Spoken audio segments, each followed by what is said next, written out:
So this is session 4, which is on viral revolutions and open governance. I remember a couple of years ago, after every Vienna seminar, we have a kind of internal lessons learned discussion. And General Pucher at that time, his observation was, we need more young women. I said, what? He said, no, in the future we need more young people and more women, and if possible, more young women. I said, okay. This year we have a panel with 3 young women. And the discussion is led by Martin Weiss, who's the spokesman and head of the press department at the Austrian Foreign Ministry. Martin, you have the floor. Thank you very much. Yeah, you're almost there, last session of the day. Difficult job for us to keep you all awake. We hope we'll manage. Just a few words about the panel. I'm great to be joined by 3 ladies who have an excellent record on the topic that we will be covering. Let me just briefly introduce Eleanor Saitta, all the way to the right. She's by her self-description a hacker, designer, artist, writer, and barbarian. I think she can give us a full explanation of what that means in this context. Thank you very much for being here. Right next to me, Dr. Rasha Abdulla. She's a professor and tenured professor and chair of journalism at American University in Cairo, has a PhD from the University of Miami in communication. So as opposed to me, I'm a mere practitioner. She really knows what she's talking about. And much more important than that, of course, her voice is heard all over the Arab world because she is the one official voice of Daisy Duck. So you should know that. And last but not least, to my left, Melissa Fleming. She is currently head of communications and chief spokesperson for the United Nations High Commissioner for Refugees. If you follow her on Twitter, you will see what she's working on day in, day out. Very interesting, very moving. She has been at the International Atomic Energy Agency, where she was the spokesperson and head of press and public information. So to my left, I have a Nobel Prize winner, because you all know that the IAEA won the Nobel Prize in 2005 under her tenure. Well done. And thank you very much for being here today. With that introduction, let us start off the panel. We will start off with brief introductory statements, roughly 10 minutes, and then we'll have a little debate at the podium, and then we'll throw it open, because I heard this morning you are not listeners, you are participants in this exercise. So thank you very much. Please. So I wear a lot of different hats. Until quite recently, I was principal security engineer at the Open Internet Tools Project, which is an organization, an NGO that supports developers of counter-surveillance and counter-censorship tools. And I'm also technical director at the International Modern Media Institute out of Reykjavik. The work I do in general is looking at large-scale socio-technical systems and figuring out how they fail. Failure tends to be a very interesting mode for analyzing systems and figuring out how to redesign them so they fail better, or in ways that are more useful to the people who work on them. So as we talk about the impact of networks on governance structures, it's very easy to look at things like open data initiatives and citizen outreach and the ability of people to interact with their governments and see that as the impact. This is to basically miss what's actually going on, because the impact of networks is not about changing the interaction of citizens with existing institutions. It's about changing the fundamental structures of governance and power at a very, very deep level. There's a great Rand paper, which I'm quite fond of, that talks about tribes, institutions, markets, and networks. And it talks about these as the 4 fundamental structures of organizing humans to do tasks in the world, to organize people to execute on some shared vision. The and they've sort of shown up successively, tribes first, and then institutions, and then markets. And so, for instance, the evolution of modern markets completely changed the meaning of institutions. If you think about what the church meant or what the state meant in pre-market economies and what the church and the state meant in post-market economies, they played completely different roles, and the nature of power changed in very important ways. So to look at the internet and see a bunch of routers and hardware and maybe some, interesting ways of communication is to completely miss what's actually happening. Because the network is actually made of people. The internet is only interesting in that it is a bunch of people organized into doing a thing. We think of it as being a technological structure because the technology involved is new. If you think about, for instance, the Catholic Church without writing, it wouldn't work. You couldn't have the Catholic Church without the book. Not even necessarily the printed book, although that certainly helped. But because writing is old, we don't think of it as technology. Networks are the same thing, where the people are what's actually happening. The hardware is just a distraction. So as networks appear in the scene, they're displacing some of the things that used to be the role of institutions as they change the meaning of power. Networks are force multipliers for groups of people, and they're force multipliers that work in sort of interesting ways because they multiply force better for relatively small groups. There's an interesting trade-off between the labor required to have a coherent vision and to keep everyone having the same idea of moving in the same direction, which in a network is about kind of how wide the network is, how many hops across it is, because that's where you have this telephone game problem where, person A says to person B, the plan is X, person B says to person C, and if the network gets too wide, if the connections are too sparse, if you have to go too many hops, you lose organizational coherence, or you have to have a very simple story about the thing that you're trying to do together. So there are size limits for what networks as human structures, as opposed to the internet as a whole, but what network-structured organizations, where they get that most effective force multiplier. Whereas hierarchical institutions like the military deal with the same thing with, vertical command structures. But inside those horizontal organizations, while you're in that kind of sweet spot, which is, anywhere from probably 100 to a few thousand people, when you're inside that sweet spot, everybody in the organization has command authority personally. They get to make decisions that affect them, which means that the finiteness, the concreteness with which command decisions are made is much, much greater. And they can be made much faster because they don't have to refer to other people. And overall coordination is a protocol function. It's an emergent function. This is a very, very different kind of organization. It's a very different kind of structure. And you get scaling too.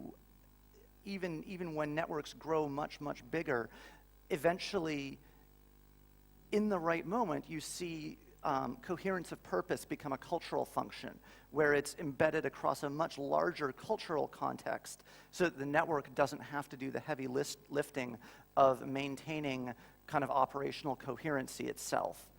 And in that context, you get a massive force multiplier, and this is where you can get the kind of force multiplier which can topple governments. Now, there's a lot of other stuff going on in the Arab Spring. I'm not saying that this was anything about the network qua the network. It was much more about economic conditions and a lot of other things. But the organizational structures that those conditions tied into have a lot to do with the network. It's also not accidental that the network was involved in those power changes. My friend Quinn Norton talks about the consequence ferry. So historically, whose decisions mattered was a thing of grave importance. And, you know, the consequence fairy was this very stately being that went around sort of anointing kings and generals and saying, your decisions matter, your decisions matter. The thing that you are about to do is important. And the network got the consequence fairy drunk. And now the consequence fairy is kind of flitting around the room saying, your decisions matter and your decisions matter, kind of at random, right? And this is a thing which is sort of terrifying to governments because it means that they don't have certainty anymore because this power multiplier is simply weirding agency. It doesn't make sense in the way that it used to. And it turns out that existing institutional structures are evolved to deal with uncertainty very poorly. This is one of the reasons why we see the spend on surveillance that we see, is because this is institutions trying desperately to get some kind of certainty in an age of super empowered non-state actors and all sorts of other things that they don't really even understand yet.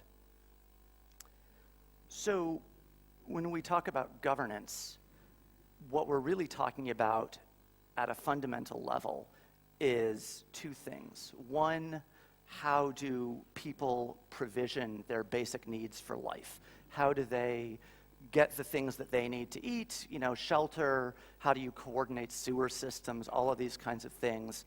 Different problems have different sort of shapes and requirements at different levels. And then we're also talking about how you manage violence. And those are basically the two things that governance means. Now, mutual aid weirds states.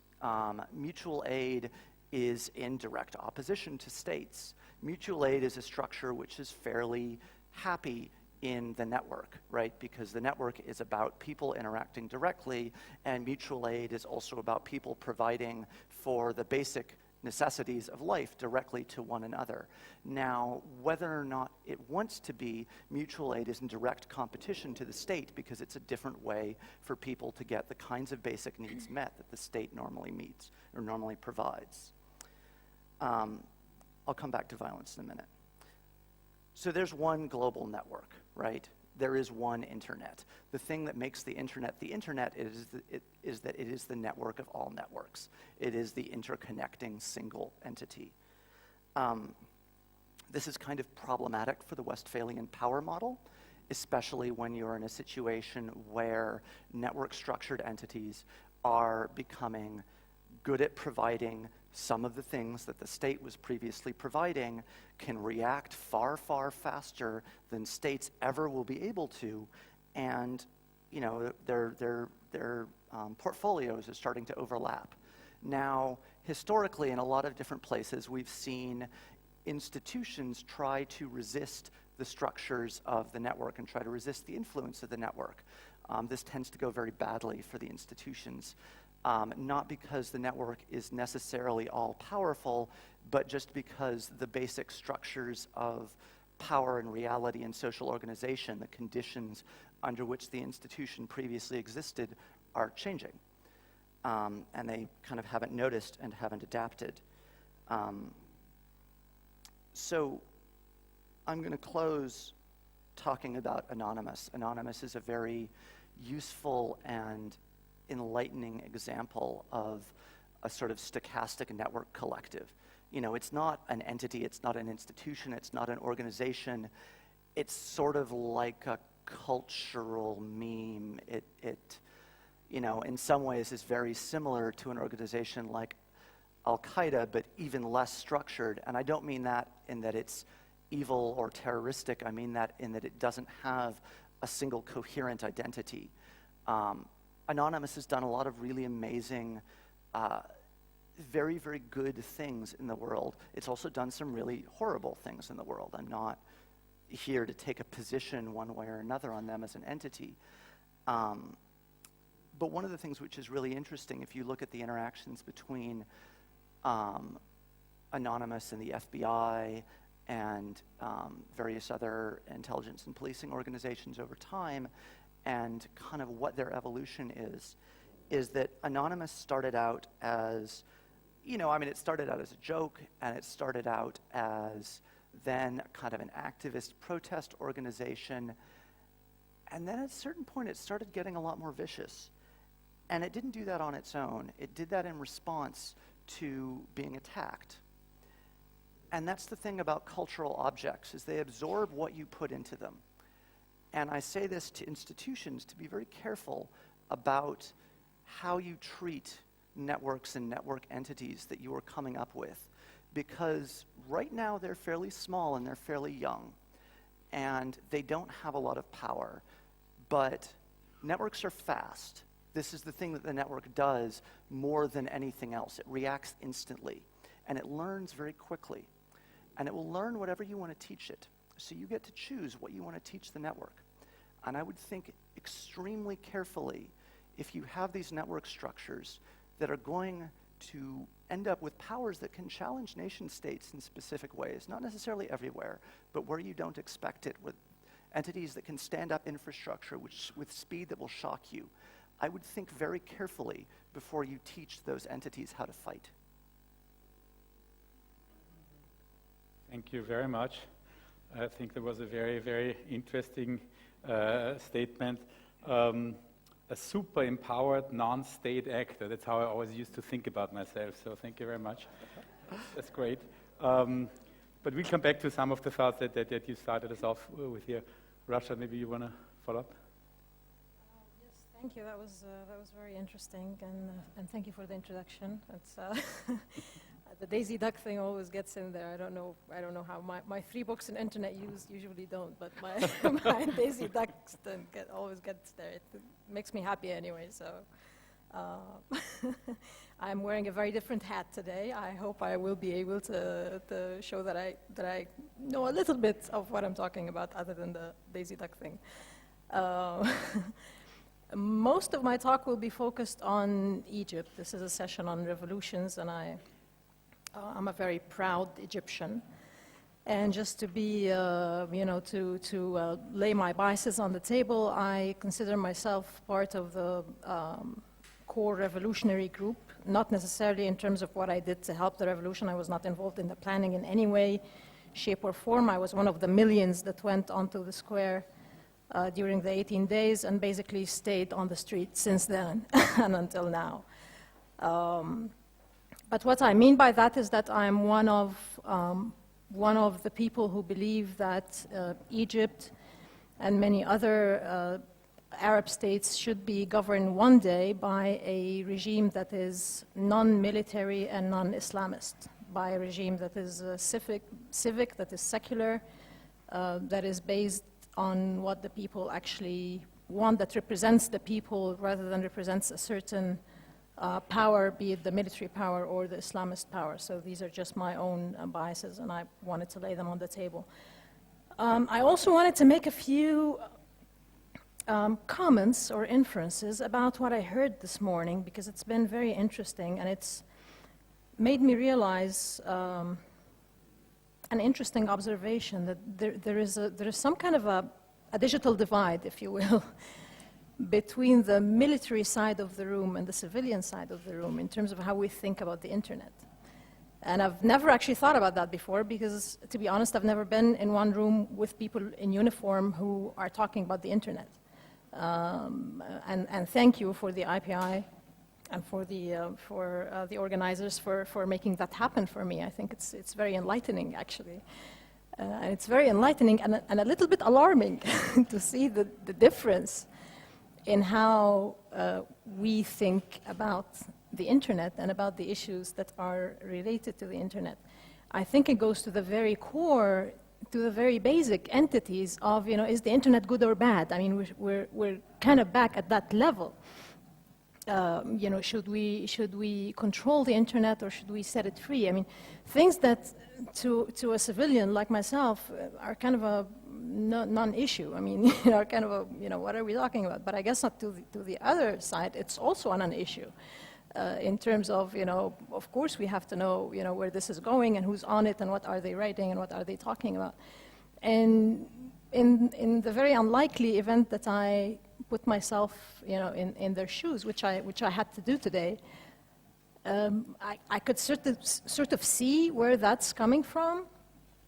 And I think what's troubling me is that I can't think of a way to sort of resolve the two visions, and maybe that's the challenge that we would come up, with from this forum, because I think we have to think about ways in which these two visions are sort of at least getting close in terms of what is it that we want to do with the internet. What is cyber war? What is privacy, for that matter?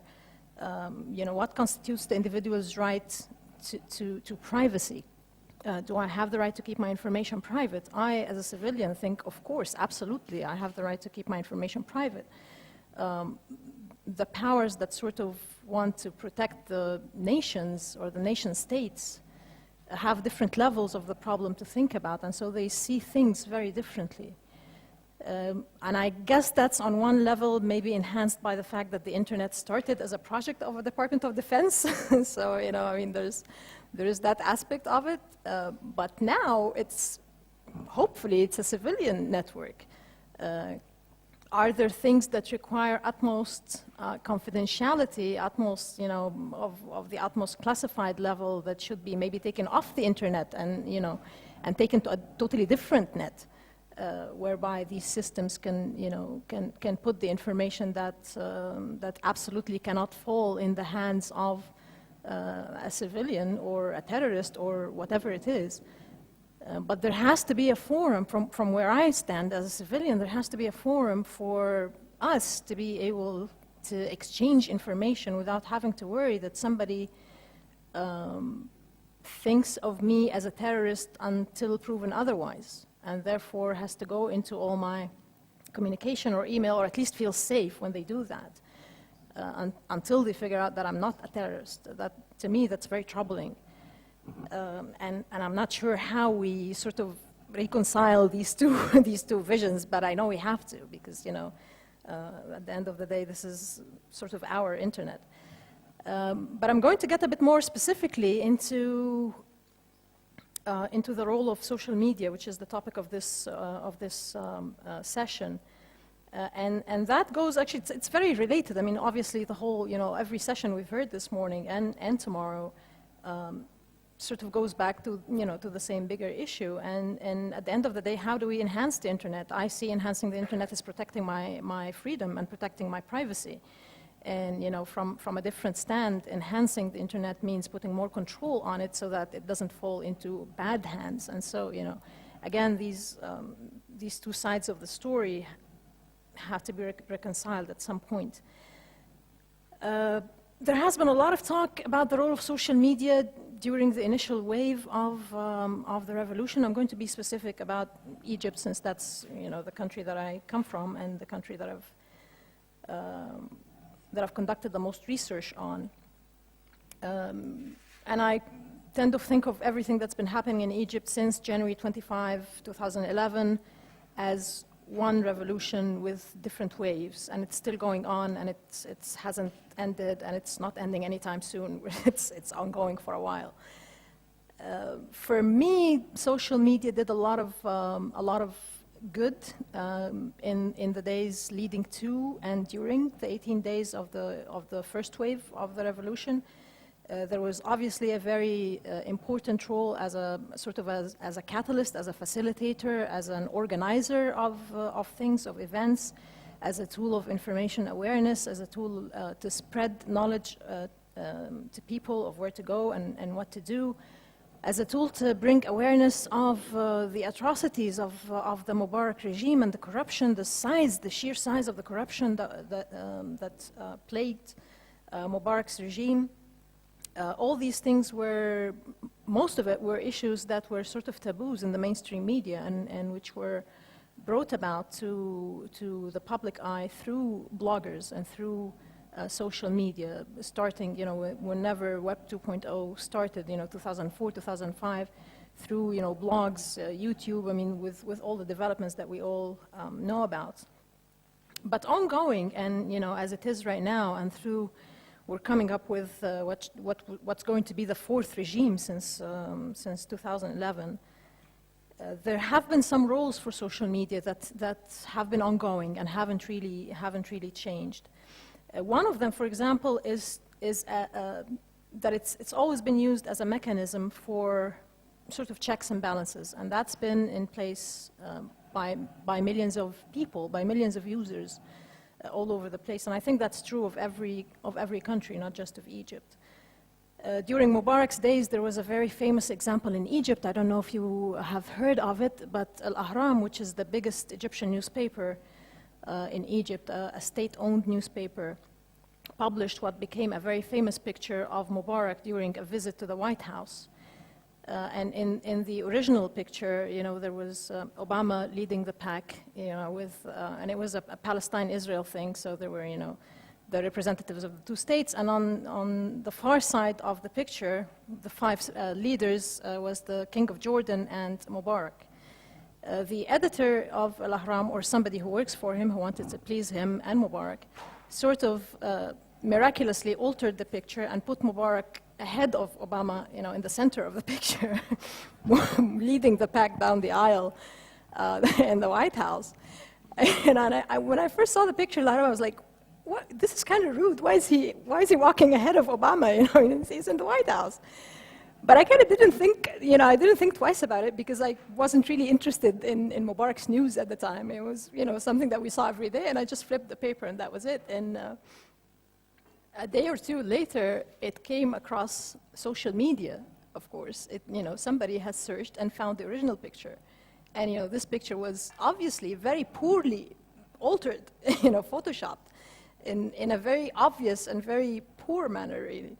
And Al-Ahram's editor-in-chief, his response to it was that this is an expressionist picture, and that people like us who do not know much about journalism should not really be commenting about these things because we're just not going to understand, you know, the, you know, the value of an expressionist picture.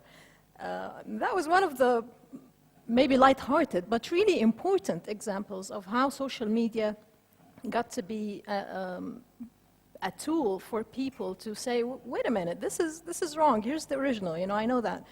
These things are online. These things are on record. These things don't go away anywhere. You know, they're there. They're there forever, and they're going to remain there. More recently, a month or so ago, a very popular Egyptian political satire hero, really, by the name of Bassem Youssef. You might have heard of him. He sort of does a program on the Jon Stewart type of programs. And this is the first ever political satire show that we've had in the Arab world, and it's been enormously successful. The guy has been a hit everywhere. About a month ago, he plagiarized an article. And wrote, you know, he published an article in one of Egypt's biggest private newspapers, and sure enough, a day or two later, people started writing on social media that this is plagiarized. At the beginning, he started, you know, he tried to get around, he tried to deny it, he tried to and then, you know, eventually, a few days later, he had to publish a full-page apology. Yes, I did it. Yes, it was stupid. I'm sorry. I'm not going to write anymore. And that was just, and he actually, as part of his apology, he said, you know, I'm glad to be living in a country where social media represents a system for checks and balances where that could actually happen.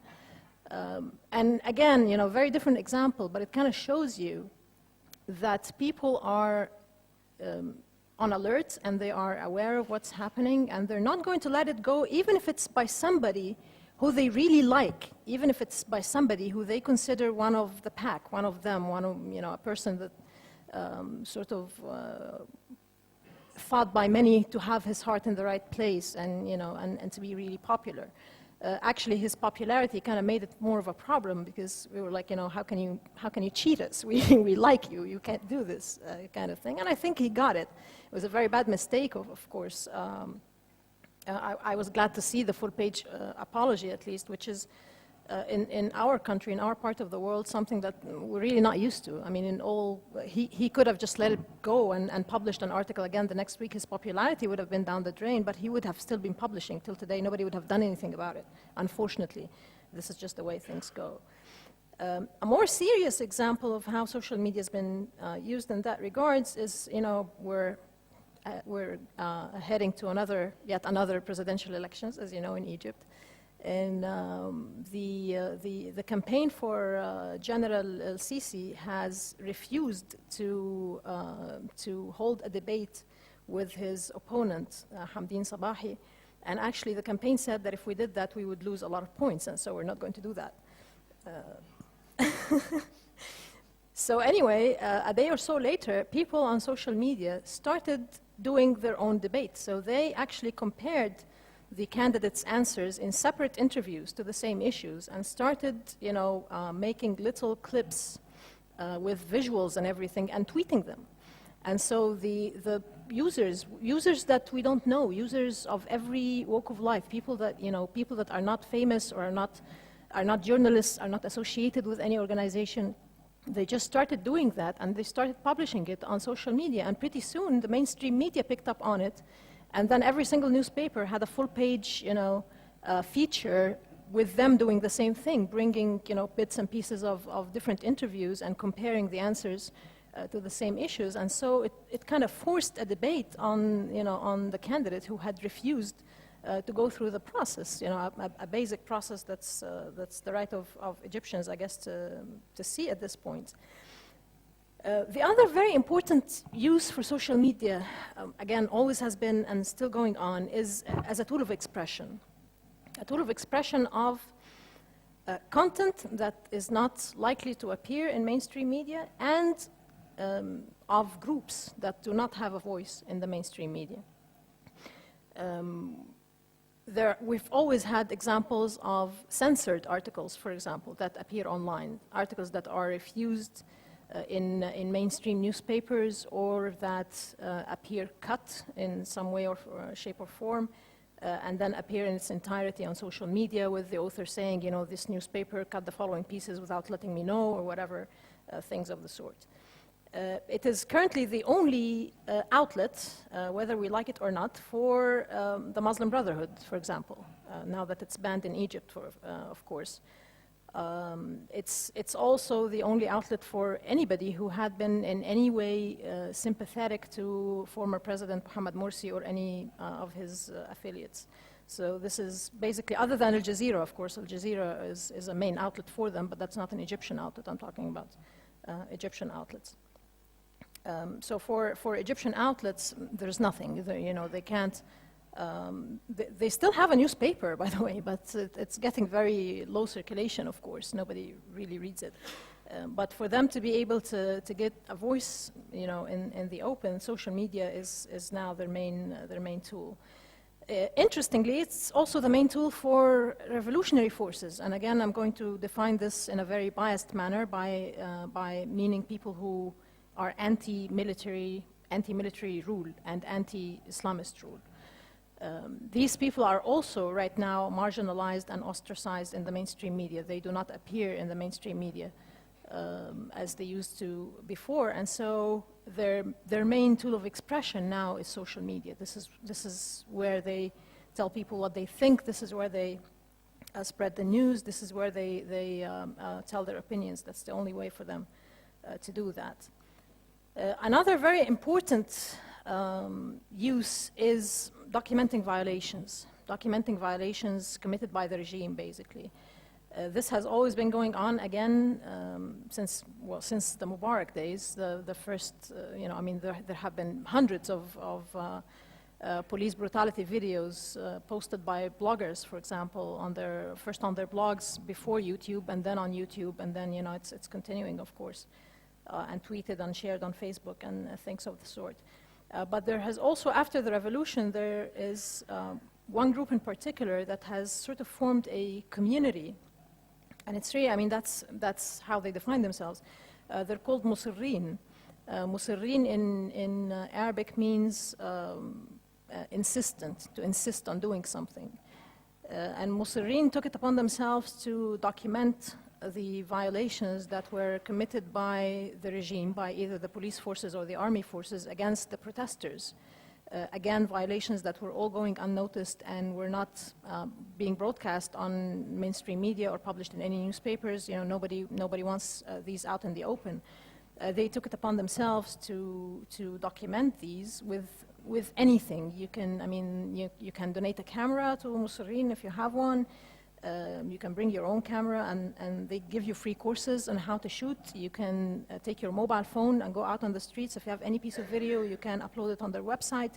They have an enormous website now with hundreds, thousands, literally, of videos from inside the revolution, from every single protest, from every single clash, from every single, many of them have been, of course, beaten and arrested, but have also been shot. I mean, it's been quite dangerous for them to do that, but they have been insistent on doing that and have been successful to a great deal on doing that. And very closely related to that is that social media have been used to spread these videos out and to also keep an eye on the regime in this matter. So there has been another group of people who are very closely associated with them, who came to existence during the time of SCAF, the Supreme Council on the Armed Forces, when they were in charge right after Mubarak fell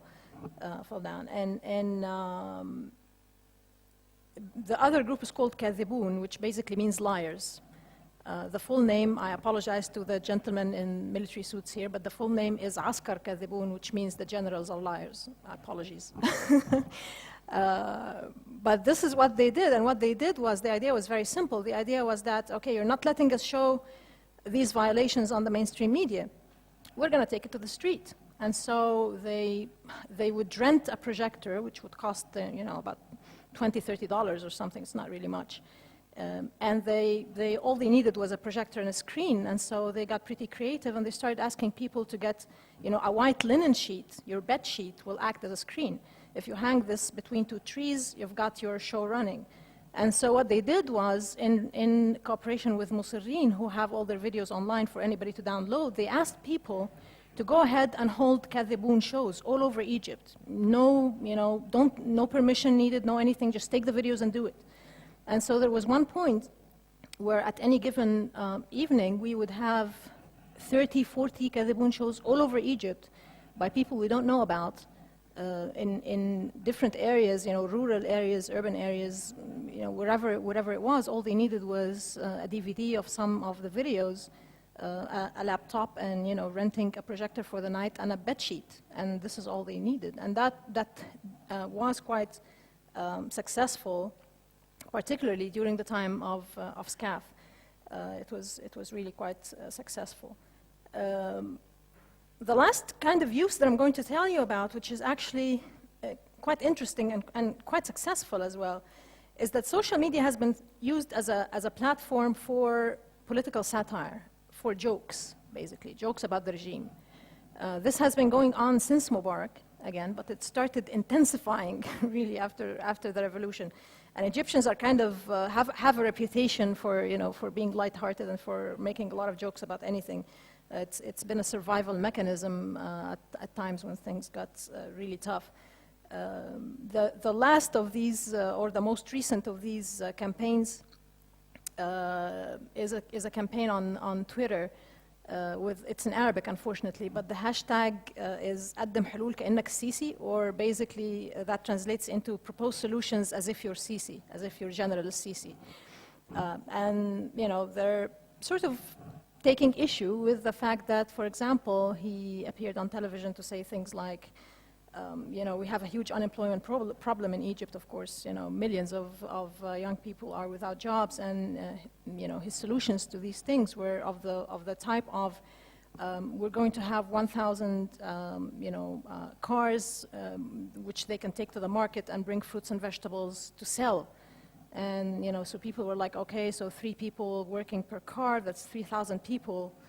That leaves us with 9,900,000 something, and so they started doing this hashtag and proposing, jokes really, solutions in that style to every single problem that we've had in Egypt.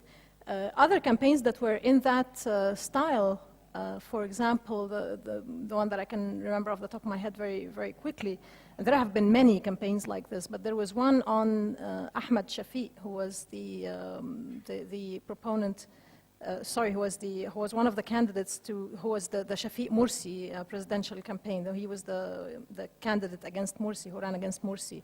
And Ahmed Shafiq was a military general and was pretty much considered to be the army candidate, which was basically the reason Morsi won the elections. And there was a huge campaign at the time because Shafiq wanted to sort of get rid of the image that he is a military man and associate himself with the youth of the country. And so whenever he was on television, he would appear in a blue pullover. And there were a lot of, he became the pullover man. And there were lots and lots and lots of jokes on, the pullover of the prime minister at the time.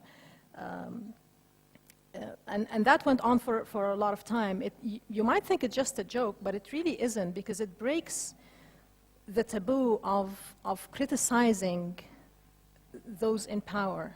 And that is particularly tough when it's a military figure. We in Egypt have a very vertical relationship with those in power. People who are ruled do not have, at least did not before 2011, did not have the guts to attack and criticize and ridicule those in power when those in power did major violations. If you saw something that you didn't like, the best thing that you could do is be silent about it and just, and make sure you're safe. And so to break that taboo, to make jokes and to circulate jokes and to tell jokes everywhere, is a big thing. It's not a minor point. So I'm just going to conclude again. I'm not sure if social media can bring the Muslim Brotherhood back into the equation, for example, because that was one of the questions on the description of the panel. Actually, can it be more inclusive? Can it help the society be more inclusive? Can it bring groups to the constitution building table?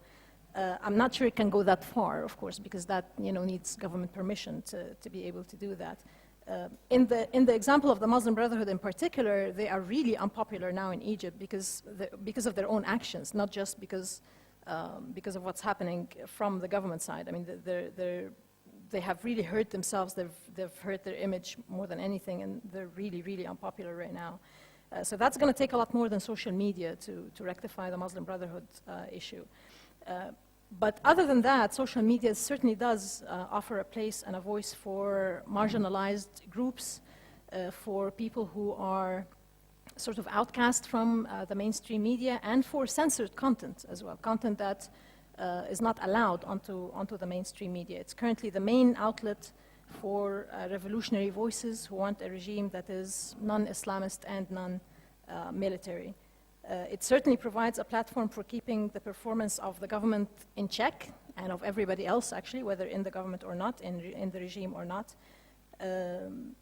Almost sometimes playing the part of the parliament when the parliament does not exist or does not really represent the people, because the parliament should be acting as a check on the government and on the regime. And now it's really the people who are doing that via social media.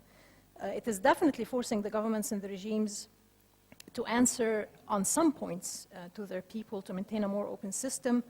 I think despite any and all circumstances, there's just no way around that. With everything that's been happening in Egypt, and I know a lot of you may be wondering about that, what took place in Egypt is irreversible. So even though we didn't get to the point that we had hoped to get at in 2011, we are somewhere. We have started on a journey, and there's no way to force it back. There's no way to reverse it. So it's just much longer than we thought, and unfortunately, it's going to take a lot more effort and a lot more casualties of war, sort of, a lot more martyrs of the revolution than we had hoped for. But hopefully, we're going to get there someday. Thank you. Thank you.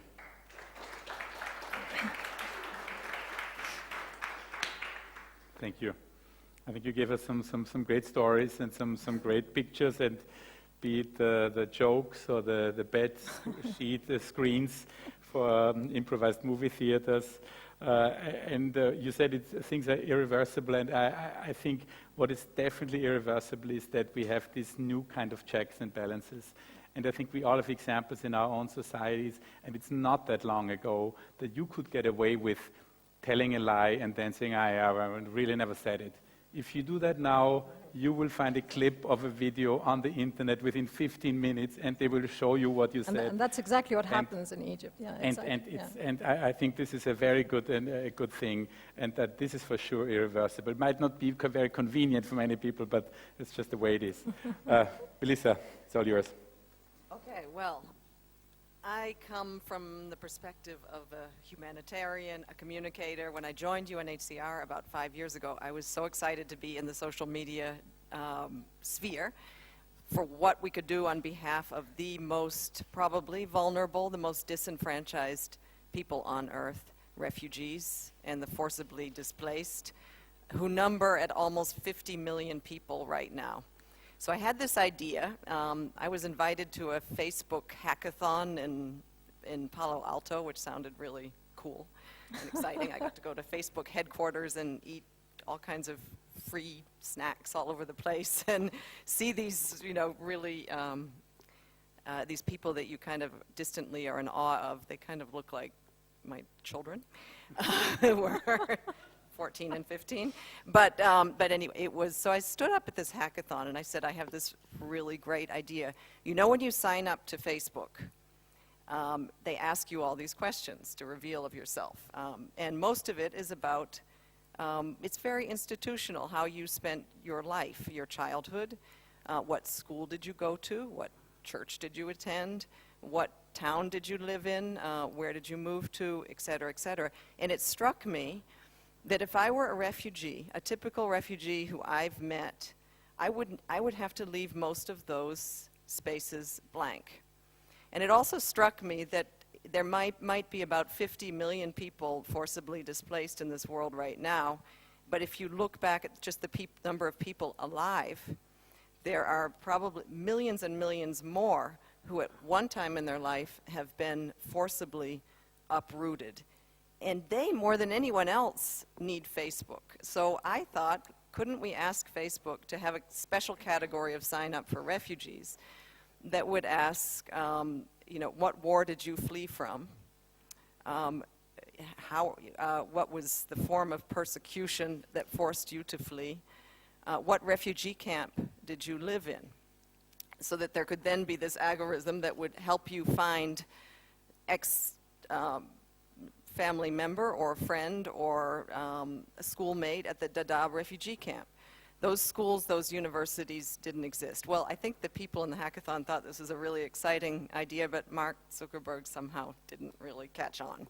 So anyway, I still haven't given up, but what I did discover is there is a lot we can do as communicators, as people who work on behalf of refugees, on behalf of also other vulnerable groups in the world, to enable them to be able to express their voice, and also to connect their stories to audiences who can help them. So the family reunification thing, I think it's kind of happening on its own. There are incredible numbers of people who flocked to Facebook for reasons that have nothing to do with why we in our normal, stable, beautiful lives here in Austria don't need. But there are, people are using it on their own without our help as an outlook for expression. We're finding lots of comments, lots of pieces of outreach. There's not a day that goes by where I don't have several direct messages on my Twitter account asking me for help. It's become increasingly a platform to reach out to other people directly. But I think more importantly, it has become, and I think this touches a bit on what you were saying, a place where people who feel they have no voice anywhere else, they're being suppressed, they're being shot at, can find a direct voice. Take the Syria situation right now. Activists in Syria are, I don't think we would know half of what we know about the Syria war without social media. And because there are virtually no foreign correspondents in Syria anymore. Every now and then, a few of them get in. They get to specific areas, they dash in for a couple of days, and they dash out. And if you happen to be watching, that's great. Where we're getting the steady stream of information is from citizen journalists, is from people inside Syria who have become instant experts at technology, how to get around censorship, how to upload video when you have virtually no bandwidth. And there have been new organizations, or there are new organizations that have sprung up actually to verify this, because what everybody has found is, first of all, it's not enough just to have a gory video on YouTube from random unknown person in Homs.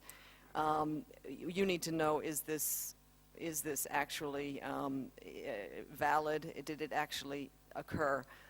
For example, there's an organization called Storyful that serves as the kind of connection between that citizen journalist and, let's say, the BBC, ORF, ARD.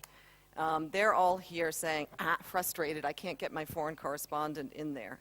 The worst war is taking place, arguably, well, at least since the Bosnia War, and we don't have anybody to tell us the truth. So there are verification tools to make sure we know who that person is, that it actually took place, and technology enables us to do this where they say it takes place. I can recognize, there are people who are I can recognize that mosque in the background, etc. So it has become, social media, an extremely important and this tool for us to know what is happening in places like this. I think it's become a very important organizing tool as well for people who are battling in wars, fighting regimes, organizing protests, demonstrations, etc. But back to perhaps where I'm more expert and in my role, and that is at promotion. And my job is to speak on behalf of the world's refugees and to advocate for this cause. We have a huge group of people who are in seriously desperate situations and do not have the ability to reach out to millions of people and say, come and help me. That's our job, I believe. And my job used to be, as a spokesperson, to reach out to the media. You'll know this as also spokesperson for the foreign ministry. That was our only chance to represent our organization or our cause, is to do it via the traditional media. We still do, very important. The traditional media still reaches huge audiences. But in this day and age, we have the opportunity to reach sometimes even bigger audiences directly through social media ourselves. So we don't do any media campaign without a huge social media dimension. We don't do any media campaign without a traditional media dimension as well. So there will always be the press release, and the video B-roll and the photos, but there will be a social media campaign attached. One example, it was the 3rd anniversary of the beginning of the Syria war in March. All the journalists were going to go cover this. This was a kind of a milestone, something to cover. Everybody's trying to figure out, what are we going to say here to help these people? So we put out a press release, and we talked about the huge numbers, that there are almost 3 million refugees who've poured out of this country. In Lebanon alone, there are 1 million refugees, representing 25% of the population. So 1 in 5 people in that country are refugees, and that's as of 2 years. Your eyes are already glazing over, right? Yeah. The news media pick this stuff up. They love the statistics, and it goes out, and it's a big media story. But I remember a couple of weeks before, I was sitting in a tent in the Bekaa Valley. meeting some young refugees and speaking to this young man named Hani, who spoke brilliant English and is a poet and a rapper, and he very active on social media, et cetera. But then I started asking the mother, though, about his cute little brother who is 3 years old. And I just happened to ask, when was he born? And she said, March 15th, 3 years ago. And I said, wow, we got the guy. We got our social media poster child. I hate to admit that this is what we do, but we go in search of these profiles in order to give people some kind of connection to latch onto. So little Ashraf was born the day of the war and spent most of his life in a tented settlement in Lebanon. We got the photographer right on him. He became a social media sensation. Now, we had probably 1 million people coming into the story through little Ashraf, and then still getting to the press release and still going down to read the story, and then asking how they could help. So from our point of view, it is a tremendous goal. We have a number of hashtags out there that are drawing people together. That are particularly on behalf of the children.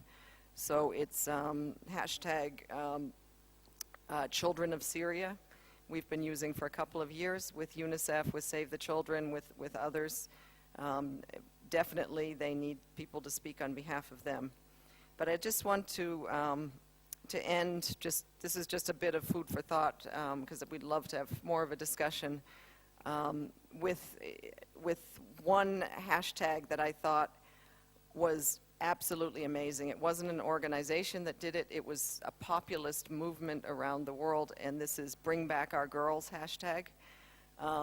I remember feeling very frustrated reading the news about these plus, it wasn't even an exact number, 200 girls who were kidnapped by Boko Haram in northern Nigeria. And just kind of reading little bits in the mainstream media and thinking, and I remember seeing this one article in The Guardian, nobody cares about these 200 girls, and I put that out on Twitter. It was a couple of days later that this Bring Back Our Girls hashtag started going wild. So meanwhile, the government in Nigeria was doing, at least it seemed, maybe they were doing a lot behind the scenes, but the public felt they were doing nothing. The parents felt that nothing was happening to rescue their girls. And then came this huge global social media phenomenon where you started actually having world leaders tweeting. You had celebrities tweeting on behalf of these girls, which then revived the traditional media story, which then drove the political action inside Nigeria, and also the request for international support to help rescue these girls. So I think that's a very good example of how the global social media, that is just people who want to do something, can drive political action on behalf of the most vulnerable people in the world, who themselves, at this point in time, maybe can't. So I'll leave it at that and look forward to your comments. Thank you. Thanks. Thank you. Yeah, the power of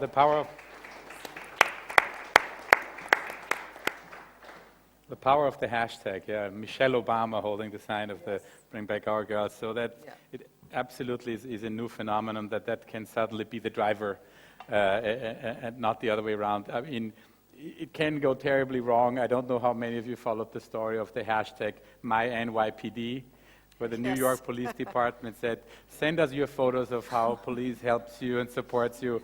And they were overwhelmed with photos of police officers hitting people with a stick.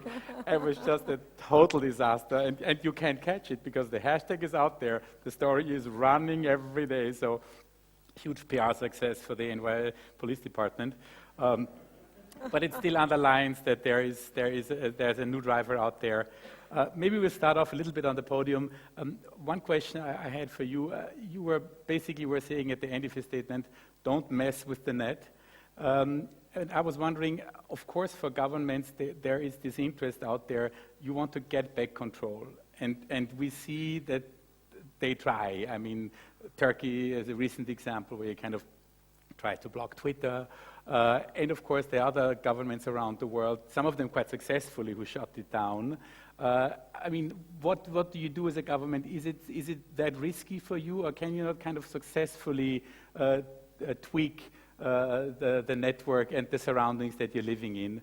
I'm not sure how free the Twitter and Facebook is in North Korea, for example, but that's an extreme example. But still, I mean, how is the interaction between the governments and the freedom of the net? How does that work? I think governments need to learn how to live without control. I think they need to learn to live without assurance.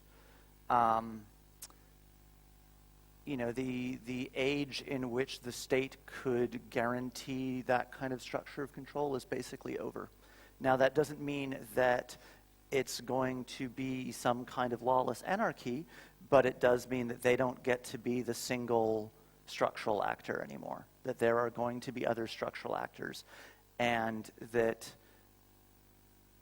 were the states, and one of the complications is that in order to be able to adapt to this, they need to already understand the logic of the new structure, and this is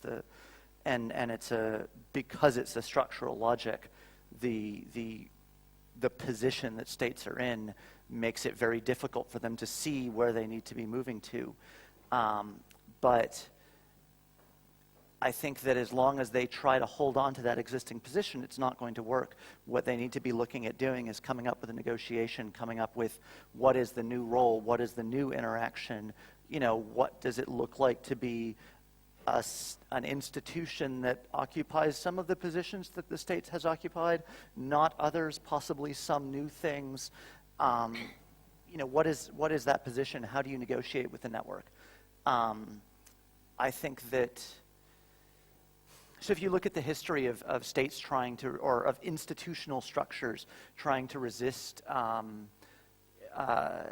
network entities or market entities trying to resist network entities, you know, you can look at like the music industry. The music industry did a really good job of holding on to their control of that set of cultural products, you know. They've done really very well in terms of maintaining that chokehold on distribution. You know, it has, you know, when the network meets an institutional structure, it has a tendency to sort of look at the institution and say, well, I like that bit and I like that bit, and sort of get out a scalpel and slice it open and recreate it into a homunculus that looks a lot more like the network. You know, and there is still a role for networks, but it's not, or there's still a role for institutions in the network context, but it's not the same role. And I think that, you know, it's going to take a little bit longer because states have a lot more power, and, you know, the music industry can't kill nearly as many people as a state can in trying to retain its hold on power. But, you know, the end result isn't going to be that different. Mm. In a way, that's kind of reassuring, because it shows the strength of, in a way, as we saw in your statement and in your statement, of the citizen journalist who kind of hold his camera and his mobile phone and kind of reveal the truths that we don't see. On the other hand, if you look at Syria, 3 years on, 3 million refugees later, I don't know how many dead people later, so we all know all the things that are going on, and what does it help? What does it help? I think people are exasperated and frustrated that there is absolutely no end in sight, no solution in sight, and people are shutting off. We do have evidence. In fact, I was in Beirut recently, and the Guardian correspondent came up to me and said, could we meet and talk about kind of new angles for the humanitarian story? Because now these days with the internet, they can actually see how many people click on my stories. And every time I write something that's about humanitarian, people kind of shut off. And this is real, and he felt really upset about this, you know, because he's all around him, he's seeing human misery and people who are just running for their lives, and countries overwhelmed with refugees and populations who are becoming hostile towards them, and people becoming more and more desperate. And the world is just saying, I give up. Because, I mean, can't you politicians in the world get your act together and put an end to this war? You know, okay, so all we're about here, at least what we're trying to do, is build the empathy with whatever means we can, and social media, I think, does play a big part. Empathy to enable us to continue to help them. Empathy to enable the Lebanons, the Jordans, the Turkeys, the Egypts, the Iraqis to keep their borders open and to continue to let in so many people who are running for their lives and allow them to stay there. You know, empathy so that we can continue to attract the funds we need to basically keep these people alive. But maybe outrage as well, so that people, the world population of the world, will start to say, please, nobody is winning this war. Everybody is losing.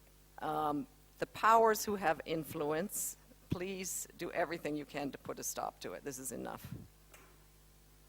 I mean, for me, a powerful example of how this really changes what governments do and cannot do is the example of the Maidan. Yes. Because, I mean, there you have a demonstration, people are outraged, they go on the street. Not too long ago, a government could have taken care of the situation. But it just doesn't go that well if you take out sharpshooters and it's in the evening news all over Europe. I mean, so there is a dynamic where, yeah, you can do it for a couple of days, but then you can't. So, but on the other hand, if it goes on too long in a civil war situation, as you say, people get... And the Al-Qaeda dimension comes in, and so people don't find the good guys and the bad guys that seem to be all the bad guys. So Yeah.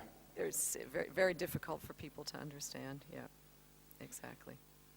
We've taken up much more time on the podium than we wanted, but we have another 10 minutes for discussions. I'm sure there's some questions out there, if you will, please.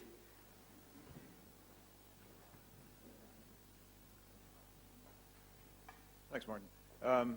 Philip Ellison here. You know, Dr. Abdulla, I enjoyed the story you told about literally forcing a debate in the presidential context. And I thought that's a great example of the concept of the marketplace of ideas. And you know, with the whole hierarchy of things that we were talking about earlier, Ms. Saitta, when you talked about the TIMS, you know, or TIMN, you know, the institutions, networks, et cetera. I guess my question is, isn't really what we're talking about with networks now really just the mechanism for empowering the so-called perfect, frictionless information that's needed in a functioning marketplace? In other words, it's, to me, networks now are allowing markets to really come into their own. So I'm a free marketeer, and I believe that the markets are a great social tool. And I think that's actually what's going on now, empowered by social networks.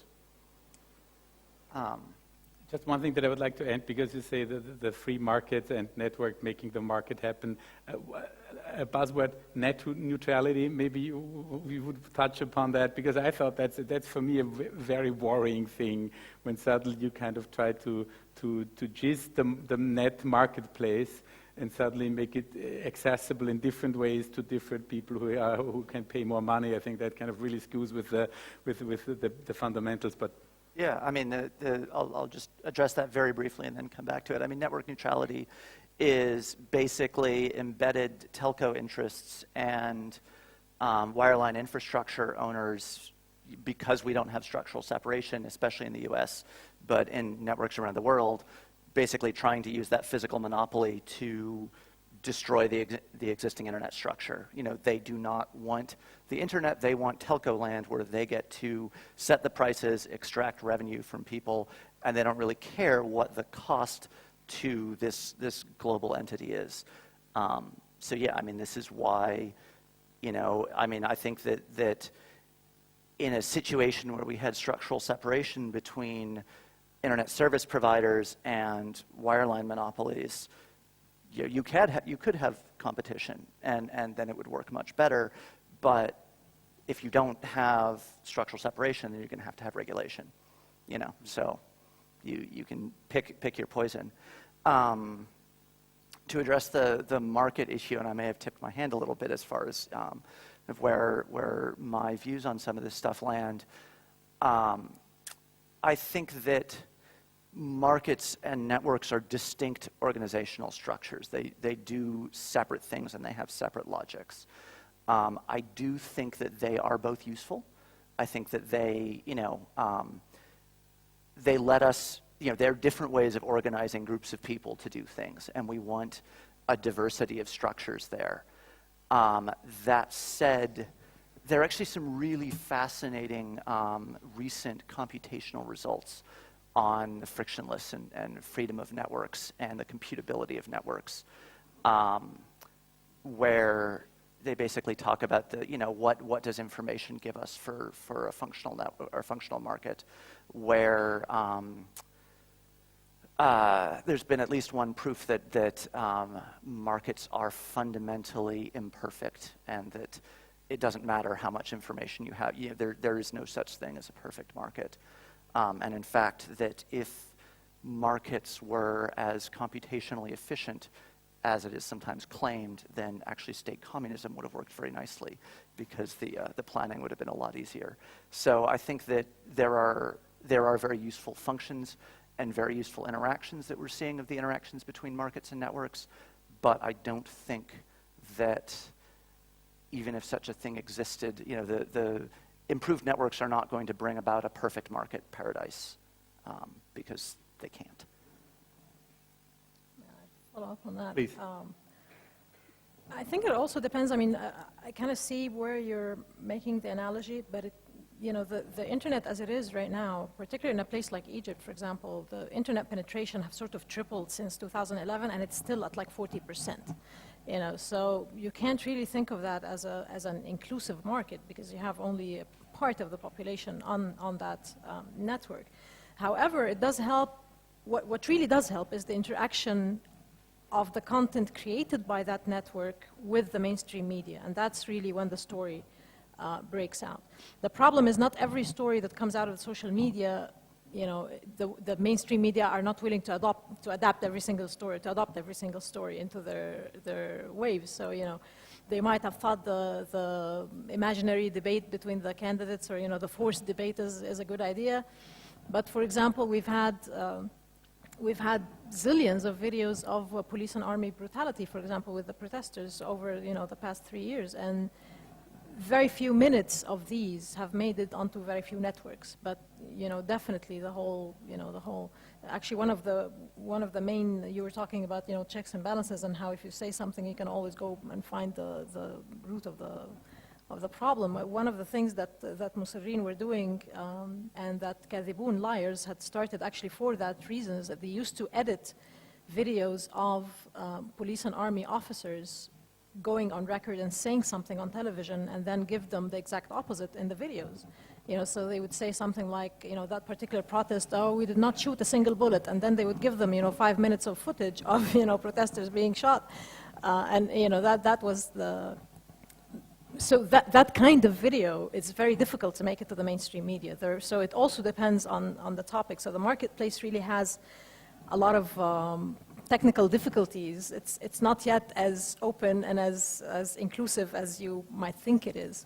And the other thing, regardless of whether the analogy works or not, I mean, we do want social media to become as open and as inclusive as possible. The more open and the more inclusive it is, the more it works, right? And so if we agree on that, then we also have to find the threats that work to diminish that. And foremost among these, I think, are government control and threats to privacy under the, the name of protection, and under the name of fighting terrorism, and under, all these other labels that we usually see.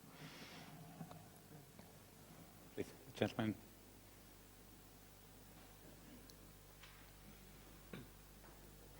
Thank you, and my warm thanks to the speakers for the very informative briefing and the presentations they have given.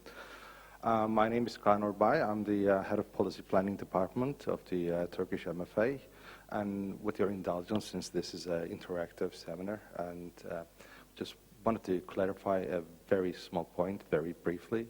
When I suppose you can say, for example, the North Korea closed the Twitter. but I would beg to differ in the sense that Turkey, when you say Turkey closed the Twitter, perhaps a brief clarification. There were individual petitions to the courts in Turkey by individuals, Twitter users, for certain content that they found offensive. And there were court rulings in their favor. And it was taken to the Turkish Telecommunication and Communications Authority. And then they applied to the Twitter, wherever their headquarters are, just to curtail access to a handful of addresses, URL addresses. And because they didn't get a response, the TCA in Turkey, and that was unfortunately the access to Twitter itself was curtailed. And then there were counter petitions to the courts in Turkey for the people who said that violated their freedom of expression and freedom of press and information, all that. And so there was a counter court case which ruled in favor of opening the Twitter. And so the Twitter was, the access to Twitter was curtailed on the 20th of March, and it was reopened on 8th of April by the ruling of the Constitutional Court. So basically, all this access to information, freedom of expression is guaranteed under the Turkish Constitution. So I wouldn't say like Turkey closed the Twitter like you would say the North Korea closed the Twitter. So I mean the Turkey is governed by the rule of law, and there are petitions, and if people are not happy with the ruling, and they can always individually petition to the Constitutional Court, and that's exactly what happened. And as for the UNHCR, and I can assure you that we will keep our borders open. We have at the moment about 900,000 refugees in Turkey. 220,000 of them are in 21 camps, and the rest are accommodated in Turkish cities. And so far, it has cost us about $3 billion US dollars, and with minimum international assistance, but the borders we will keep them open as long as the people in Syria needs it.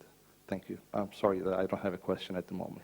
Well, thank you for Just to add that Turkey has the best refugee camps in the world, too.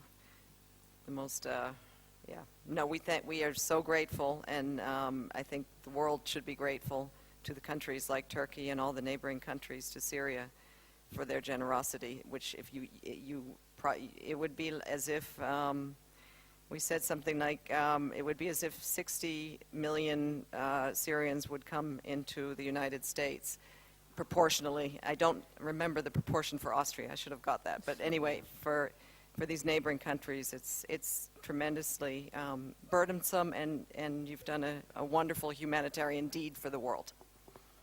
Thank you. Thank you for your statement and the clarification, and thank you to the courts, I suppose. Please. Johann Bucher, Austria. A rhetoric question. Whom can you trust in today's world? Especially when we remember terrible cases of manipulation by state institutions. I would invite the panel to comment on the trustworthiness of the content of the social media, on the credibility of the social media. Thank you. Anybody? Do we want to take a couple of questions, or do we want to just answer that one? Let's take a couple of more questions, because then we will answer them, and that will be the end of it. Please. Okay, so a little comment about the Facebook for the refugees. I want to mention that there is a small startup that began in like 2009, a startup ONG that does exactly that. But like you probably already know, it's a little bit dangerous to keep a database on very fragile and vulnerable and easily manipulable people. Those people could get weaponized, and they often get, especially when they are abroad. But I was interested also in that date of March 15, 2011 as the starting of the Syrian war. is it supposed to represent a special event, or is it just for storytelling? One last question, maybe from the back of the room. Thank you.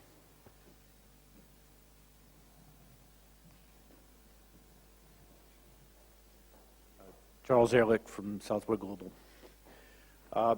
I guess this ties in a little bit to the trustworthiness question, but we've been talking mostly about the use of social media and the internet as a force of good, which on balance it has been, but there are certainly, as with the traditional media, a force of not so good. And we've seen in Rwanda or many other issues the use of traditional media to fuel hatred, to give misinformation. We certainly see what's going on in Ukraine now by not just the capture of certain parts of the population by misinformation on traditional media, but you see a lot of Russian bloggers or Russian students who have been paid to comment on posts online very actively in Western media and in Russian language and Ukrainian language. And so you end up getting this misinformation that is designed to sow doubt, sow hatred.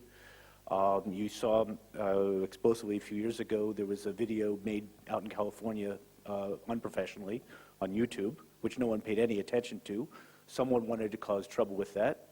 And in Egypt, it was where it blew up. And they said that this video was insulting to Islam, and it was. But that was then used to say, well, it was made by Israelis, and Israel is responsible for all the troubles in Egypt. And you can see this sort of hatred, and someone in Egypt could say, you know, the cops are responsible for everything, and this will funnel hatred against the cops or other vulnerable people. So I guess the question, and it probably ties into the trustworthiness, is while on the whole it has been a force for good, there are people who can spread much more quickly, much more widely misinformation and hatred that will then fuel some serious trouble beyond what you already have. And in a delicate post-conflict or currently conflicted situation without a history of freedom of the media, that you're not dealing with responsible journalists, you're dealing with anybody who's got access to the internet, can post whatever they want, and they can even take little snippets of the truth, misrepresent it, take it out of context, and that causes more problems. So I wonder if you might address that. Good question, good point. I think that'll lead us to the last round of answers. Please. So I think if the question of the trustability of social media, which is sort of what both of you were pointing towards, I think we could ask all of the same things about the trustability of traditional media, and you could make all of the same accusations and level all of the same charges. I think that this is about mostly states, although sometimes also non-state actors, choosing to use speech to manipulate reality. And I don't think that that is a property of the internet any more than it's a property, I mean, this is just a thing that, you know, unfortunately humans do, right? You know, and to the same extent that, you know, the creativity that gives us the arts and culture and all these other things also gives us all of this other stuff when you have conflicts. And I don't think that that is an inherent property of networks one way or another. I think that in the same way that there are verification procedures that when you do have institutional actors like UNHCR who need to understand the trustworthiness of social media information, you know, we are starting to learn how to do verification and that kind of stuff. I think that as network literacy spreads, you know, like this is a thing that we saw evolve sequentially, like, you know, for instance, through the course of Occupy in a lot of countries, through the Arab Spring, we saw people, just individual internet users, become much better at doing that kind of verification. You know, this is a skill set that we as a species, that we as a population of internet users are developing. And I don't think that it's going to come from, like, you know, there isn't a structural change that needs to happen specifically in social media. It's a new medium. It's a new form of communication. We just need to learn how to use it properly. And I think that change will happen. I think that one of the things which will make a big difference is as we see the evolution of the internet in response to the abuses that nation states are committing around surveillance, as we see the internet becoming more decentralized, more strongly encrypted, much more significantly hardened against nation-state militarization and attacks, we are going to see an internet where it's a lot more difficult for single actors like nation-states to perform the kinds of astroturfing campaigns, the kind of social media manipulation campaigns that we're seeing, for instance, with the GCHQ JTRIG organization right now. So I think that, you know, while we may live in the golden age of SIGINT right now, which is also the golden age of social media manipulation and, you know, the population deception, that, you know, that is going to go away. Yeah, I totally agree. I think it's actually, I'm going to go one step further. I think it's much easier to learn to establish or to judge or to make your own judgments about trustworthiness on social media than it is on traditional media. And the damage that is done by a tweet or a Facebook post or whatever on social media is much less than that you can do on traditional media. For the, you know, the mere characteristic of interactivity takes care of that. If you look at the sheer number of followers to a Twitter user, for example, to a tweet, you know, I mean, if the initial instinct is if a user has a lot of following, then, you know, that following did not get there overnight. I mean, people follow tweets because they seek some kind of information that proves to be credible over time. If you follow somebody and you know, you see something that turns out to be a lie, you're going to unfollow them, and you have the option of doing that, and you can easily do that because you're following thousands of others. It's, you know, this is not your only source of information. If you compare that to the traditional media, it becomes a lot more difficult, number one, to judge whether that tweet is correct or not, or that piece of information is correct or not. Because on Twitter, you very easily, you can compare the Twitter feed. You know, I mean, if you're following on a protest in Egypt, there are at least, in any given protest, there are at least 10 or 20 people, well-known tweets, who you will be able to figure out who are tweeting live from the protest. So it's not like there's one person who's the sole source of the information. You can very easily search a keyword and you'll come up with all the people who are tweeting on that, you know, and if the piece of information is being tweeted by more than one user, then, you know, chances are, you know, there's a bit of truth to it. If only one person says something and all the rest of them say something else, then, you know, that gives you an indication, and so you sort of build a trust index over time of every single person on Twitter, and you know who to follow, you know, and you know their point of view. You know that this person is a leftist, and this person is, you know, to the right of center, and this person is an Islamist, and this person is a socialist. I mean, you know who you're following, and you know sort of what to expect of them, and you know their biases, because they speak very openly about that as well, if it's not clear in the bio even. But it's very difficult to do that with traditional media, because when traditional media tell you something, right now, for example, in Egypt, the whole media structure is incredibly monotone. I mean, there is nothing different that's being said in the media. You sometimes wonder if, you know, if there's like a press release that's being distributed every night for all these programs to say the exact same content in, you know, in different ways with different guests, but it's the exact same content.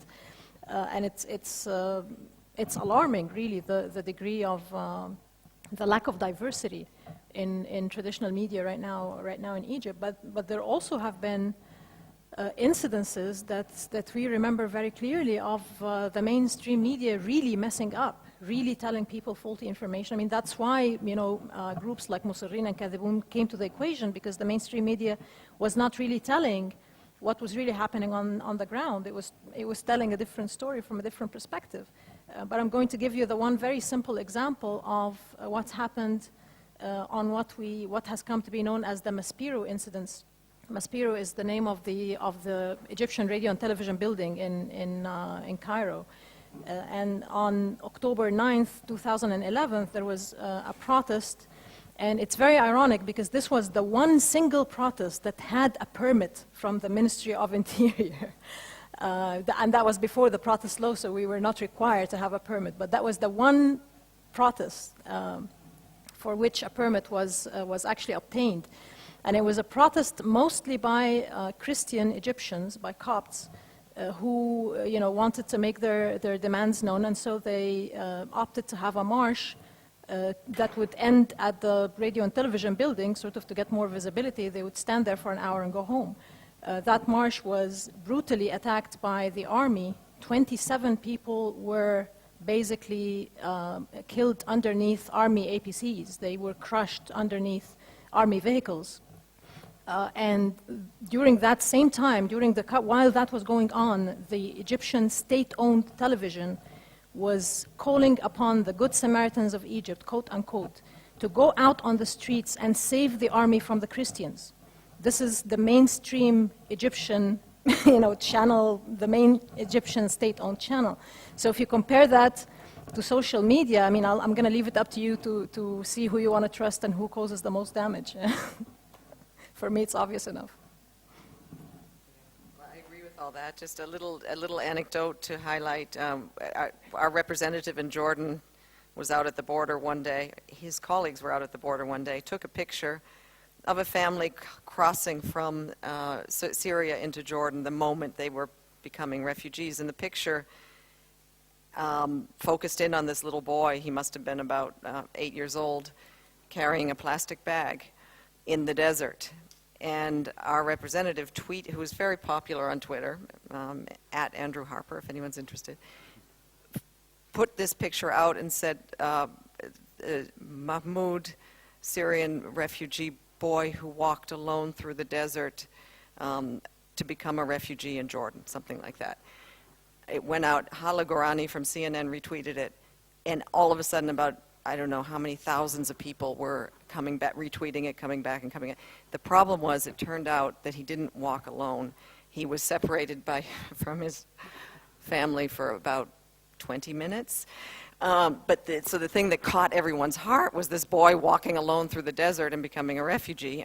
It was interesting to study that because there probably are many who do, but in this case it wasn't true.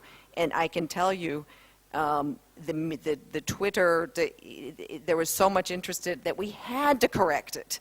It had to correct itself. There was just so much more demand to know what was the real, the truth. And if you want to remain credible out there on Twitter, you better tell the truth. But I do remember the days growing up in the U.S.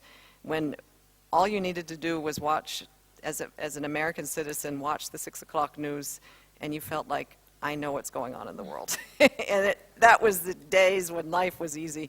Now everything is so opinionated, and you have verifiable. It's so many news sources, and you don't know exactly. It's very exciting at the same time, and you can get lots more information, but it's just, it's a very, it's a lot of work, and it requires it's a lot of work. It requires you to be an active participant in the process, which I think is a good thing.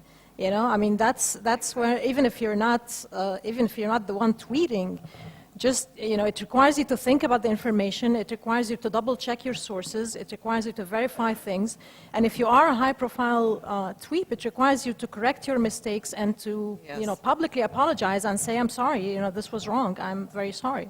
And that's damage control. It's a good practice. Exactly. And just to end, 2 anecdotes on the traditional media in South Sudan right now and in the Central African Republic. There are some evil things going on, against different populations, different tribal groups, and it's being driven by the radio. It's very similar to what happened in Rwanda, and fueling horribly evil acts of murder and ethnic cleansing.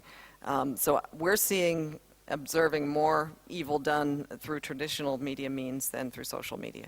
Finally, to your answer, it's the way the media works. They celebrate anniversaries or mark anniversaries in the case of wars. So all the media were driven during that week, 3rd anniversary of the war, to cover where does the war stand. It's a milestone, a news peg, as you say, in that business, and we used the opportunity as well when the world and the media were paying attention to Syria to do what we could to drive attention to the story. Thank you. Well, just to defend the traditional media just for 1 second, I mean, of course, there are some fantastic news organizations out there. And the advantage, if you read a story in the New York Times, is that there has a journalist who has worked on this piece. There's an editor who has looked over this piece. Yes. There's been an editor-in-chief. So there are certain layers of quality control.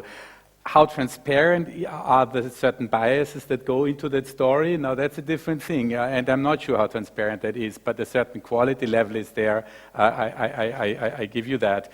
But I fully agree with it's more work, and it gives you a lot of information if you play with the social media. I tried to do it in past conflicts. I was looking for good bloggers on the one side and on the other side, and I felt that I had a pretty good picture, maybe better than what I got in my own media. But I think that comes to the end of it. I might be a little biased because I'm sitting on this aisle of the room, but I thought it was a very interesting discussion. Thank you all for being here. Thank you.